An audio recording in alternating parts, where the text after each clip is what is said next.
I just feel like I've been around the block, ripping up fantasy stock, working around the clock. Look at the view from the top. Researching rookies a lot? No, I just be listening to pods. Yeah, one in particular, I'm just a messenger. Let me just pass on the rock. Browning, brunning, pruning, pronouncing ain't what he's doing. What he's doing is not losing, but infusing you with new things. And there's Dennis the Bennett, yeah. The man is a menace, yeah. Building a dynasty, some of the finest things. Promise you won't regret it. Sly as a fox, cultured in pop. Give him his props. Here is a thought, here is a box. And you cannot compare them at all, so don't even try. Careful with the news, but when you use a take, I take up Tony Fire. I mean Dyer, because anyone else is a huge mistake. Whoa, fantasy round table, fantasy round table, yeah. Fantasy round table, come take a look at the crown, baby. Hey, fantasy round table, fantasy round table, woo. Fantasy round table, come take a look at the crown, baby. Go. Hello and welcome. Happy Friday. You are here for another episode of the Fantasy Football Roundtable podcast. Matt has the week off, or the day off anyway, but I am joined by Dennis, and we're looking forward to looking at the bottom half of the NFC West today as we kickstart your holiday weekend. But Dennis, are you ready for the 4th of July? I'm just ready for it to be over. You know, I get a day off work. No, my son's marching in the 4th of July parade here in Hilliard with his baseball team for the HBA, Hilliard Baseball Association. So, you know, that's always fun. We'll go to my mom's and watch fireworks because her place backs right up to the park where they shoot the fireworks. So we can park at her place and, you know, we'll picnic a little bit. There's a little festival with food trucks and booths and a few rides. There'll be a band playing, so we'll hang out. We'll do that. It'll be fun. I got to work Monday. I mean, these 150 people I work with won't pay themselves, so I got to go in Monday and get payroll ready to process on Wednesday. So, yeah, it is always weird when the 4th of July falls somewhere kind of in the middle of the week.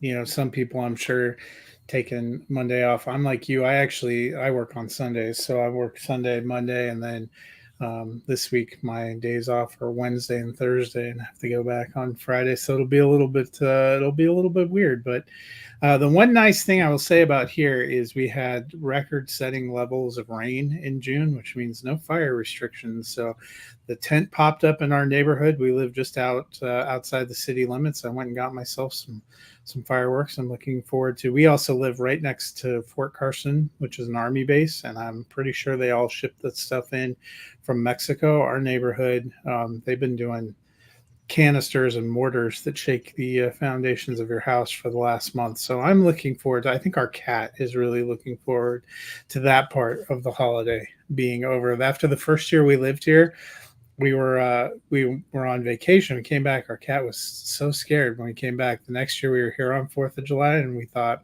we should never take vacation on 4th of July again. We need to be here for our animals.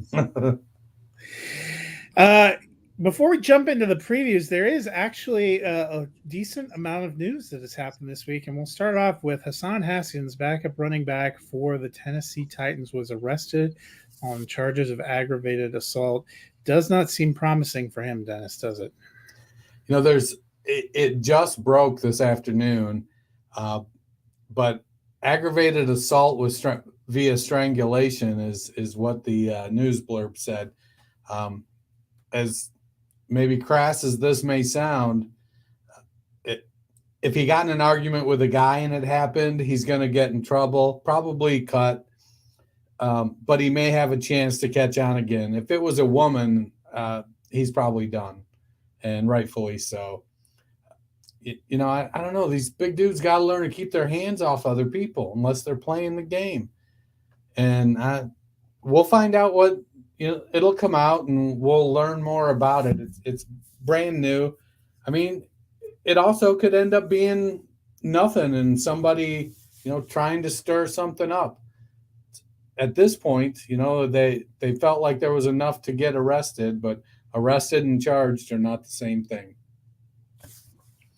Yeah, I would think, though,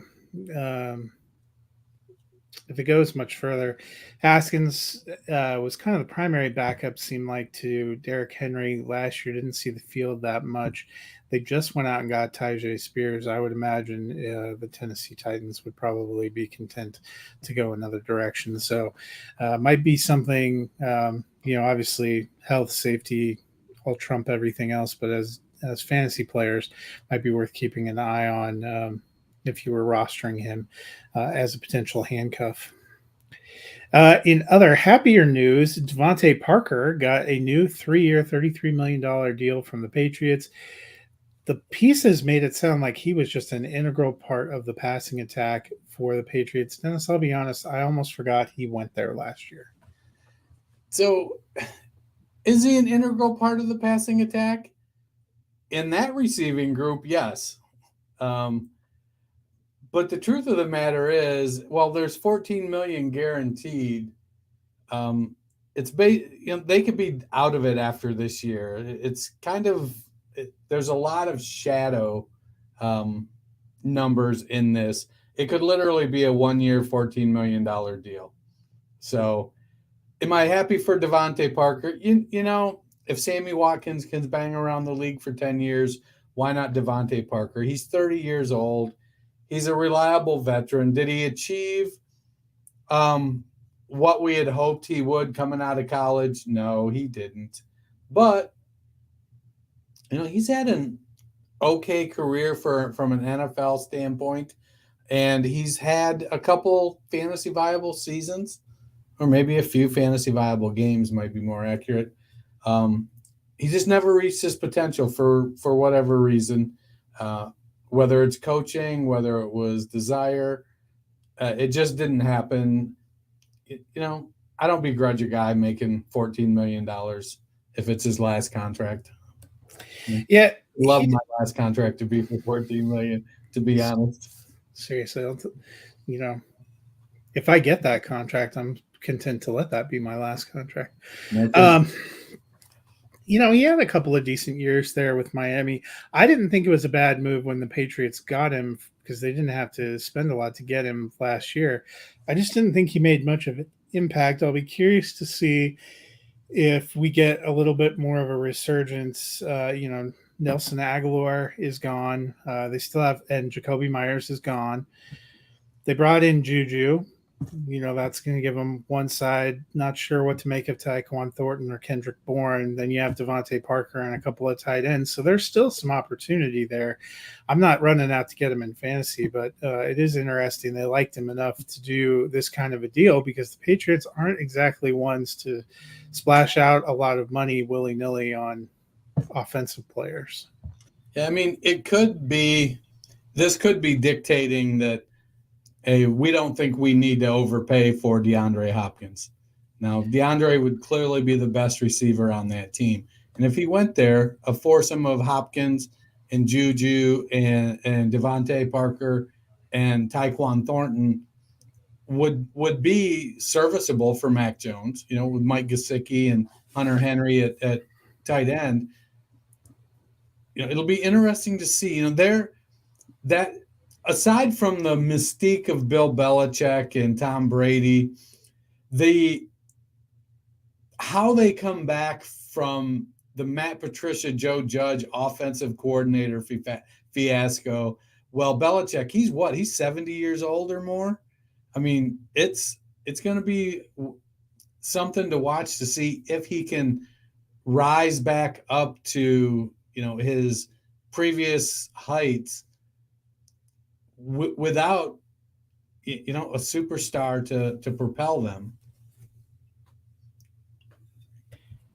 Dennis, we have had 4 more gambling suspensions. 3 of them are indefinite suspensions. Isaiah Rodgers, in particular of the Colts, came out, bet on the over-under on his own team's running backs as a prop bet, which, is Pete Rose level gambling there. And then Nicholas Petit-Frere, the Tennessee Titans tackle, was suspended for 6 games, did not bet on the NFL, but did bet in his place of employment. We've had a lot of gambling suspensions this offseason. The NFL is supposed to be making a bigger push to help people understand gambling. But Dennis, I've heard people say we should be blaming the league, but it seems pretty clear you can't bet on your team and you can't bet at your place of employment. That is where all these people are getting caught up in. Well, and part of it is also, did you know the team playing in another city is your place of employment? Well, you're part of your workplace. Right.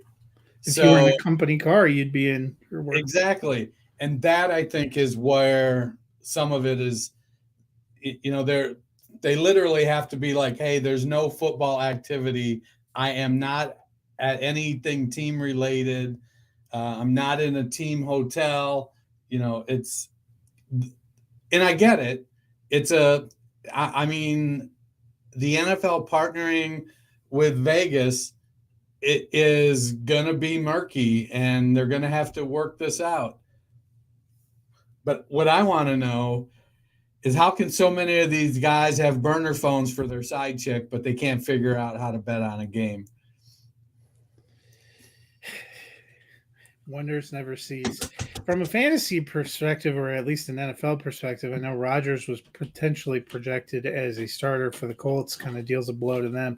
But we have talked about the Titans and their offensive line situation has not been great.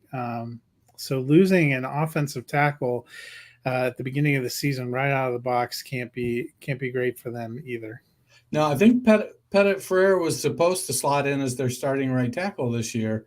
Yeah. And as an Ohio State guy, I'm very familiar with him. I mean, he's no Isaiah Prince, who was a walking, talking false start. I believe he's on Denver now, so I'm not really happy to hear you saying that. Maybe he outgrows it, but man, that dude just maybe he doesn't make the roster. I mean, I love him because he was a Buckeye, but man, he was offside all the time. Pettit Frere, I think, was in a position to mature into a decent starting offensive lineman, whether it's right tackle or a guard. This certainly creates a blow. He took accountability for his actions, and he'll serve his 6 games and hop back in there and see if he can earn his starting gig back. It's Tennessee, isn't deep. They're not, brimming with stars at every position. And so they need all the people they can get. And, fundamentally losing Haskins, who didn't do much and may have been passed up by Spears this year, but he was their number 2 going into the offseason. Losing Pettit Frere for 6 games, it's those are the kind of blows they can't take. Not looking good. And I just looked it up. Isaiah Prince is indeed on Denver's roster, so I guess I'll be watching out for that. Who knew today was going to be such a blow? Lastly, I just thought I'd mention ESPN, among the Disney-owned companies that had some layoffs today, some notable TV personalities, probably the ones that are most relevant when it comes to football: Susie Colbert, Todd McShay, who is one of their chief draft analysts, Steve Young, Matt Hasselbeck, and Keyshawn Johnson, all moving on from ESPN. Is there one or two of them that you will miss, Dennis? From a draft coverage perspective, I'll certainly miss Todd McShay and him and Mel Kiper going at it. But I think from a business perspective, at some point, these guys are making a lot of money. And when, Susie Colbert's been at it a long time. She's been at ESPN. I didn't realize that, how old she was. They said 27 years at ESPN, 38 years in broadcasting. 49 years old. I didn't realize she was that old. So, I mean, she's in which, who'd have thought? I've only been watching her for 30 years. So, silly me. No, maybe she's 59. So she's getting up there. At some point, 59 years old. ESPN did not indeed put her in the workforce at 11. Right. But they are making that legal now again. Go GOP. at some point, people who've been around a long time, they're making a lot of money, and these companies have to make calls on them, and it's sad. You don't want to see people, lose their jobs, especially people like them who are good at it. I saw somebody tweet that I guess Matt Miller is the heir to who's the hairdo, Mel Kiper. Now, he was on day 3. Who knows what's going to happen? How long Mel's going to be around? Just because McShay's gone now doesn't mean he won't be back. He's got a stellar reputation at what he does. Seems to be well liked in the industry. Somebody will scoop him up. Same with Susie Colbert. And a lot of these people have been making, Susie Colbert has been making really good money for a long time. And if she's been smart with it, she doesn't need to jump into anything. She could maybe go and do passion projects right now, and at 60 years old, maybe she can spend the rest of her life. You see like Laura Oakman out there with the galvanized thing that she does. Laura's still working and working sidelines at games and stuff. But that galvanized thing is something she's really passionate about helping girls and young women get started in sports media and become good at sports media and get trained in sports media. So if Susie goes out and starts doing, find something like that she's passionate about and does that, God bless her. Todd McShay, the same thing. We've seen guys and gals move on, and with the social media presence and independent media ability now, people with name recognition can hang their own shingle and kind of do different things and do some things that they want. And so that it's a really, it sucks to lose your job. It's also a really exciting time to be able to, go out and chase a dream. Yeah, and I will just say I will miss her on Monday Night Football broadcasts and stuff. She was a lot of times anchoring kind of their pre and post game teams. I thought they had a really strong unit, so wish her the best as she moves on. I mean, she was a true professional when she didn't punch Joe Namath in the face. Many have wanted to. Well, speaking of punch in the face, I guess we can't avoid talking about the Rams and the Cardinals. Neither of these teams had a 2022 to remember after both being in the playoffs in 2021. The Rams entered the season the defending Super Bowl champions and finished 5-12, kind of a woeful mark. Ended up being third in the NFC West, but not much of a title defense. Ended up with a lot of injuries along the way. Key additions this offseason, if you can call it that, they got Brett Rippon, the quarterback. They picked him up from the Broncos to add some depth. And they got Demarcus Robinson, another wide receiver. Key losses, Baker Mayfield, their quarterback, who actually filled in pretty well at the end of last year, went to the Tampa Bay Buccaneers. Jalen Ramsey, cornerback, got traded to the Dolphins. Odell Beckham Jr., who didn't play for them last year, but last played for them when they won the Super Bowl, signed with the Ravens. Bobby Wagner released. A linebacker went back to the Seahawks, and Taylor Rapp, their safety, went to the Bills. They did actually have some draft picks, not always the case with the Rams. They got Steve Avila, a guard. They went and got Stetson Bennett, an interesting quarterback prospect out of Georgia. They got Puka Nacua, who at bare minimum has a fun name at wide receiver, and they drafted Zach Evans, running back, later in the 6th round.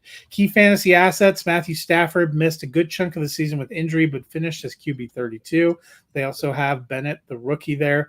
And running back Cam Akers was the starter, then was demoted, was going to get kicked off the team, then came back and was everyone's best friend, finished as running back 35. They brought back Sony Michel. He finished as running back 98 last year. Kyron Williams was running back 91 as a rookie, and then Evans in the backfield. Cooper Kupp, their great wide receiver, also missed a huge chunk of last season with injury, did not finish the season, but finished as wide receiver 23, not a bad mark. Van Jefferson missed a huge chunk of the season, ended up finishing as wide receiver 91, kind of profiles as their number 2 this year. Ben Skoranek was wide receiver 86. Demarcus Robinson was on another team, but actually finished as wide receiver 69 last year, and they have Puka Nacua. At tight end, Tyler Higbee was pretty rock solid, finished as tight end 6 for them, one of their most steady players for fantasy last year. They also picked up Hunter Long, the tight end, who was tight end 116 for the Miami Dolphins last year. So, Dennis, what are your fantasy expectations for the Rams? And aside from Cooper Kupp, is there anyone that gets you going? You know, Stafford is puzzling because he's good, but he's also been more frequently injured. And so without investing big in their offensive line, I get a little nervous. You know, Brian Allen was a 4th-round pick at center. Steve Avila, by all accounts, is a really good guard. You know, Joseph Noteboom, you know, he's been around a few years now. He's going into his 6th year, I think. Rob Havenstein on the right. So as long as they stay healthy, they should do a decent job of protecting Matthew Stafford. The offense runs through Cooper Kupp. I don't think we're going to see a lot of, the 2 wide receivers in the top 15 like we used to with Robert Woods and Cooper Kupp. Sorry, I'm having a brain fart. So Van Jefferson is good, but he's not a great receiver. He doesn't have that, he's not super explosive. He's got some build-up speed. He can get down. I was listening to Jordan Rodriguez on Michael Fabiano's show, The Dirt, the other day, and she was talking about Tutu Atwell. Now, I will say, I'm not running out and acquiring Tutu Atwell.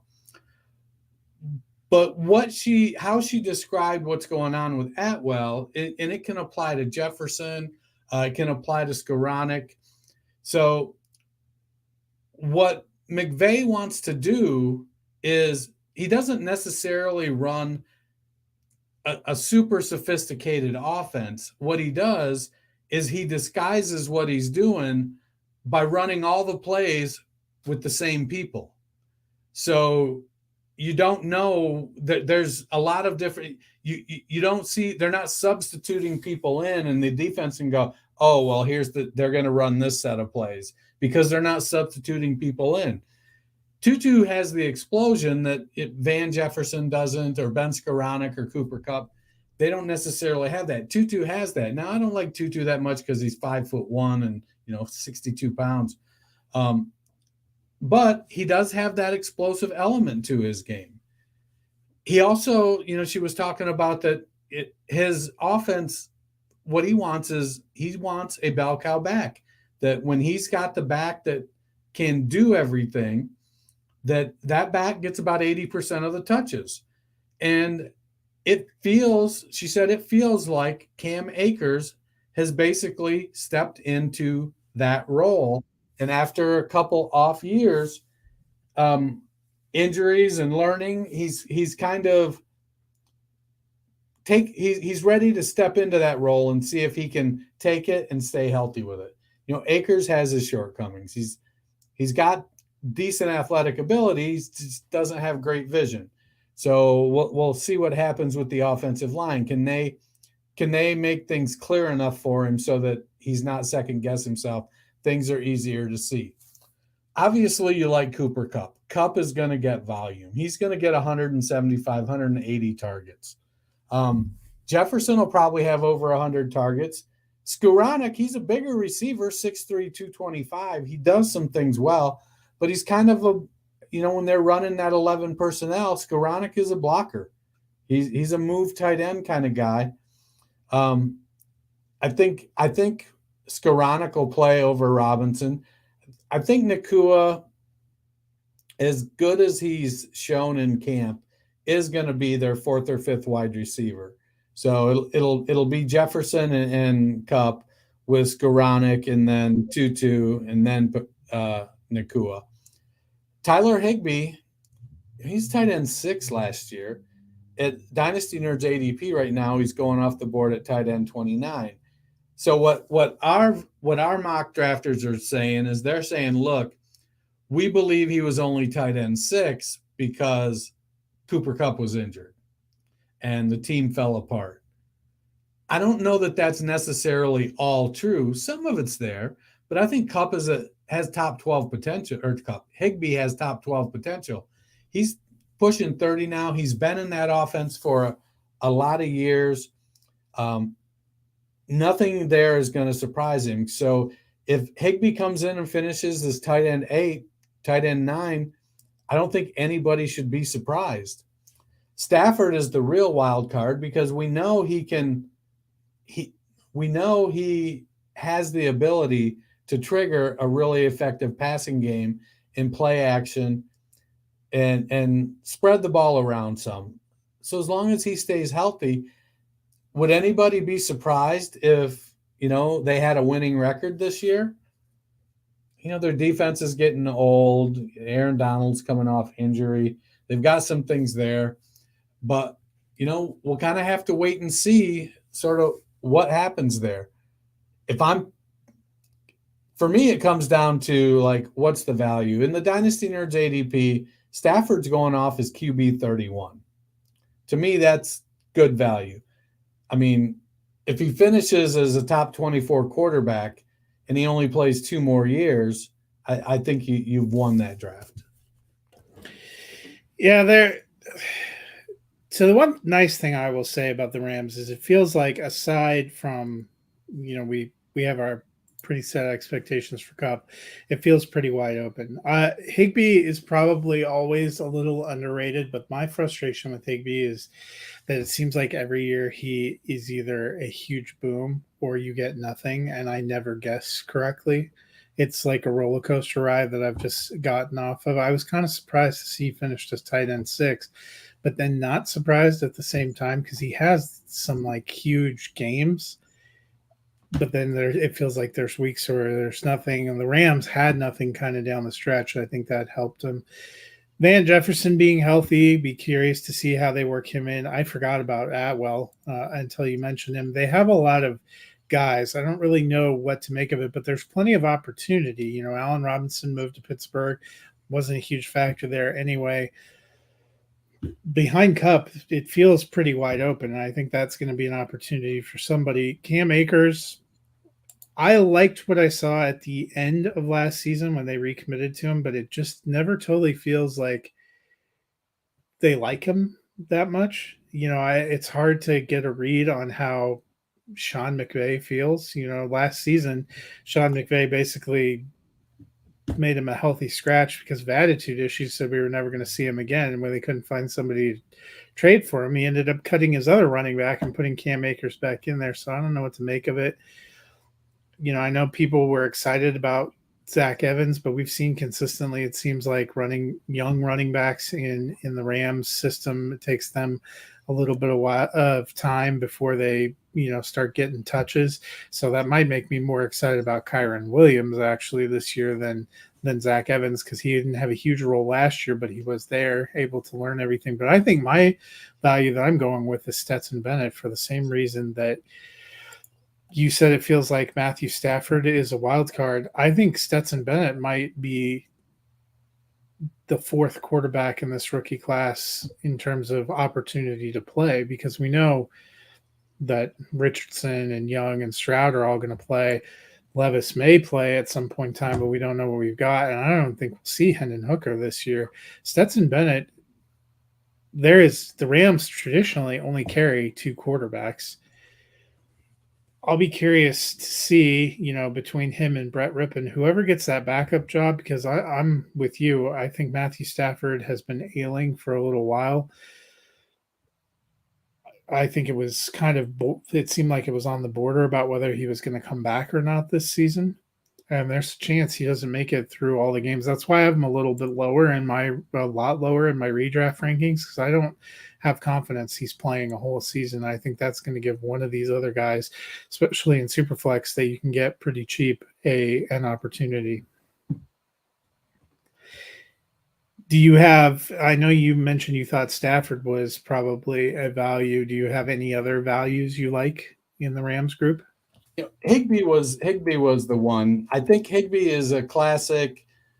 All right, I didn't go get one of the top end tight ends, and now I'm going to grab three and stream my tight ends.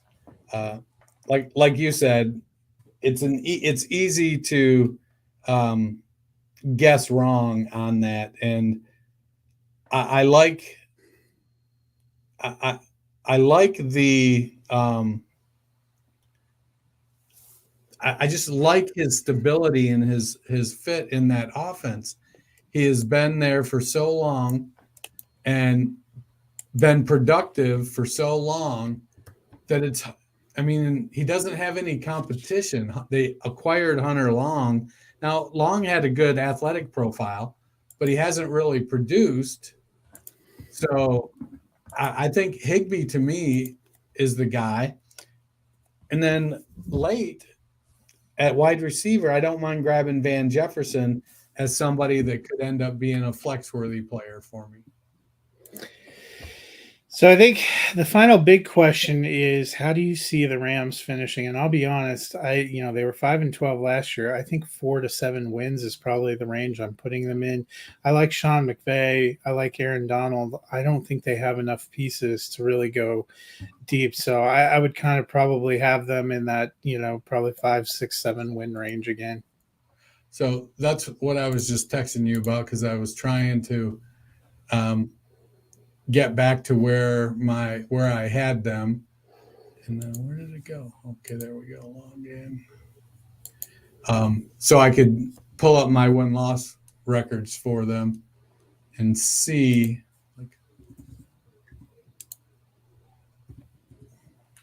There we go. I have the Rams. I have them at 7-10. So. Yeah, I'll look mine up a specific stuff. I think I have them 7-10 also, which probably ensures that they'll be anything but 7-10. But yeah, that's when I ran through the schedule matrix. I had them there. I've done it a couple times. I think one time I had them at 6-11. But if Stafford can only play like 5 or 6 games, that might be overly optimistic. Yeah, if they don't have Stafford, I would be surprised if they do win 5 games. They could be in the Caleb Williams running.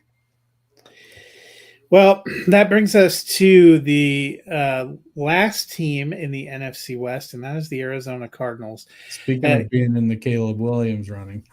Last year, they struggled with injuries. They struggled with inconsistency. They sort of cleaned house, got rid of Cliff Kingsbury, got rid of Steve Keim, their GM. And it makes sense. They finished 4-13, fourth in the NFC West, well out of the running after being a playoff team the year before. Certainly had loftier aspirations. Key additions this offseason, they picked up wide receiver Zach Pascal. They picked up running back Corey Clement. They picked up quarterback David Blau. And they picked up defensive end LJ Collier. Key losses, DeAndre Hopkins was released. He's unsigned as of yet, but he has been released. Robbie Anderson, now chosen Anderson, the wide receiver, went to the Dolphins. Zach Allen, their talented defensive end, went to the Broncos. And Byron Murphy, their cornerback, signed with the Vikings. In the draft. Before he signed with the Broncos? What? Was he as talented before he signed with the Broncos? Zach Allen, that is?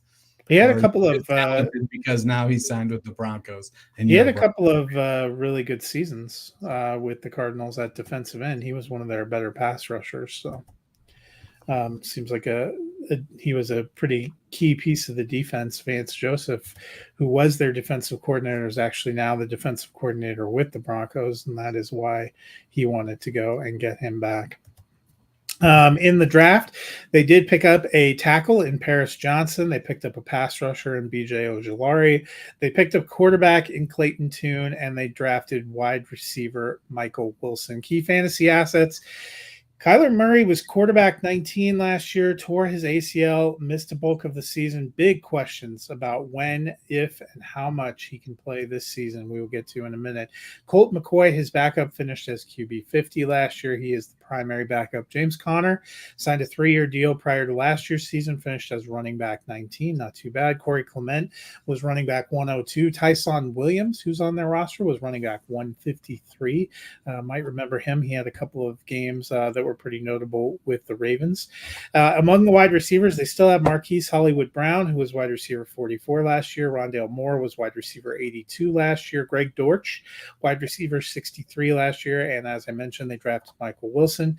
Tight end, also a question. Trey McBride, their rookie, finished as tight end 40, could have a bigger role this year. Zach Ertz, the veteran, still on the roster as of now, got injured last year. Not sure when he'll be available. He finished as tight end 19. So, Dennis, I think any questions about fantasy expectations for the Cardinals has to begin with how much do you expect to see Kyler Murray?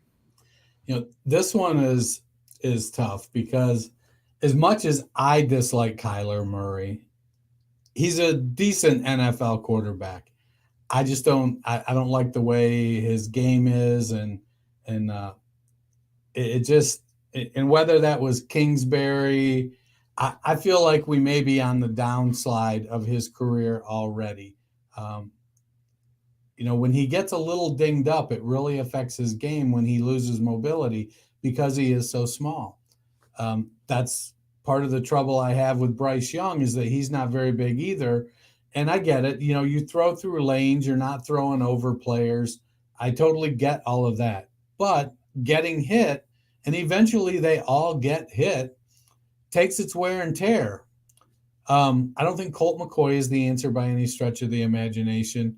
I do kind of like Clayton Tune. I feel like he could be this year's Davis Mills.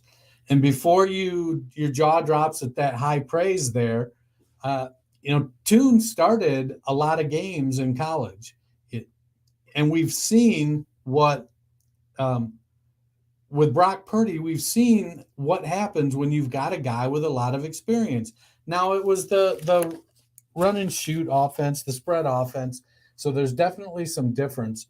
But the ability to make decisions and have experience doing them, Tune's a big dude, 6'3". I think he's almost 220, ran a 4.64.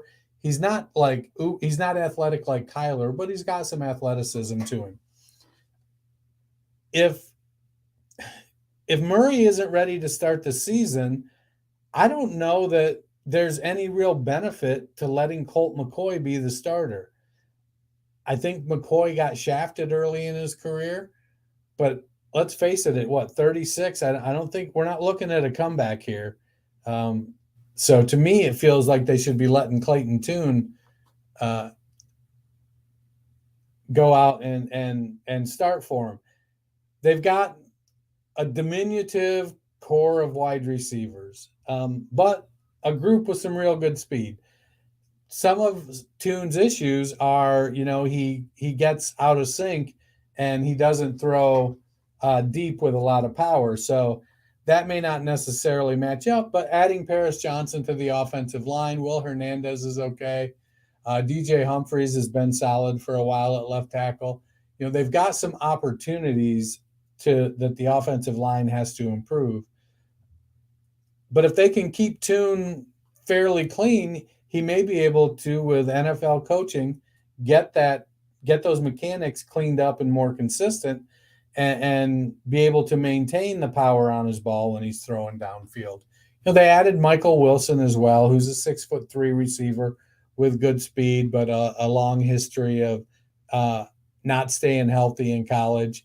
Trey McBride was the top tight end coming out of college last year. He's there with Zach Ertz, who's entering his late stage Jason Witten years, but he's still a pretty good tight end. He knows where to find the holes in his own defense. But I think McBride's going off as tight end 18, and Ertz is tight end 36. So in dynasty startups, people are already moving on from Zach Ertz. James Conner is the real conundrum here, because we've seen him get injured. He plays so hard. Finished his RB19 last year. He's a beautiful, he's one of those later round zero RB type of running backs. He's going off at RB33 in dynasty startups. Corey Clement at he finished his RB 102. I think Keontae Ingram is actually being drafted higher than Corey Clement right now. But there's no real competition for James Conner. The real question is going to be, will he hold up all season? He may have an opportunity to have a better season than last year's RB19. And if you're looking for, if you're in the playoff window and you need to bolster your depth, James Conner is a beautiful pickup right now. Yeah, Connor's had a couple of good years for Arizona. He had a lot of touchdowns in 2021. I think touchdowns might govern a little bit of where he can finish this year. It's hard to know what to make of the passing game, as you mentioned. I am one of those people. Kyler Murray tore his ACL at the beginning of December. It usually takes you a full year to get back to kind of normal and 18 months to be, back at your peak. I don't think we're seeing him in September. I don't think we're seeing him in October. And honestly, I think it might depend on what the Cardinals look like to determine how quickly they want to put him back in a November or a December timeframe. I do think Colt McCoy will start the season. I don't know why you wouldn't get a look at Clayton Tune, maybe get a look at David Blau if you keep him on the roster. I mean, they were one of the teams this offseason I thought might make a move for one of these second-tier kind of quarterbacks that's probably more likely a career backup, just to see what they had. I really kind of was interested to see if Tyler Huntley would end up landing in Arizona, because I thought it would be an opportunity to play. They didn't really make any moves. I do think they're going to go with McCoy, at least at the beginning, but there is not a lot that inspires me about this offense. I'm going to say the value that I like, actually probably the best right now, is Greg Dortch. If you're looking at people this season, he's currently going as wide receiver 99, according to Fantasy Pros. He was wide receiver 63 last year. DeAndre Hopkins isn't there. Rondale Moore can't stay healthy. They can't throw every pass at Marquise Brown, and who knows if he'll be able to stay on the field the whole time.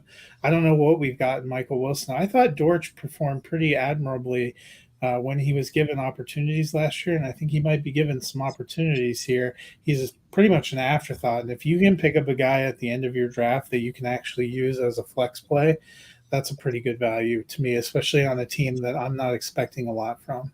I mean, the appeal for me of the Arizona offense is the passing game, because I don't think their defense is going to be great either. So it isn't like they're going to be holding people down so they can grind it out with Connor.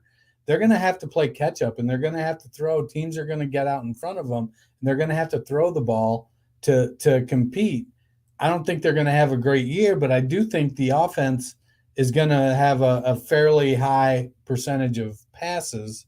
It'd be funny to watch Clayton Tune go out and throw for 4,000 yards as a rookie, something that Kyler Murray has never done. Just driving the knife a little deeper. So I guess the $1 million question, Dennis, I feel like I know where you're going since you mentioned the Caleb Williams sweepstakes, but how do you feel the Cardinals are going to finish this season? So I've got them going 1-16. It's probably too low. When I review this, they'll probably get one or two more wins out of me somewhere. I'll convince myself that just 1-16 probably isn't a real possibility. But, just don't expect them to be very good. And it's the first year. Honestly, they need to – their first year under Jonathan Gannon – they need to tear it down, strip it of the things they can, and get draft capital, start to rebuild. Hollywood Brown is young enough. Kyler Murray's contract is going to present an issue because it's not going to be easy to get out of or appealing for some team to take on. Now, the plus side is Murray is probably better than 8 or 10 quarterbacks outside of the top 8 or 10. And so, teams will want, if I'm looking at Jimmy Garoppolo as my quarterback with a backup of Aiden O'Connell, that may be appealing to me to get Kyler Murray. If Matt Stafford just completely breaks down and retires, getting Kyler Murray might have some appeal. Baker Mayfield's it. Getting Kyler Murray may have some appeal. So the potential for him to be moved and to be able to work something out is there, but that contract, I think, is pretty unwieldy. Yeah, the Cardinals feel like a team that really needs to veer toward a complete rebuild. They only won 4 games last year, and I think this roster is less talented. I like you. I only had 2-15 on a first pass.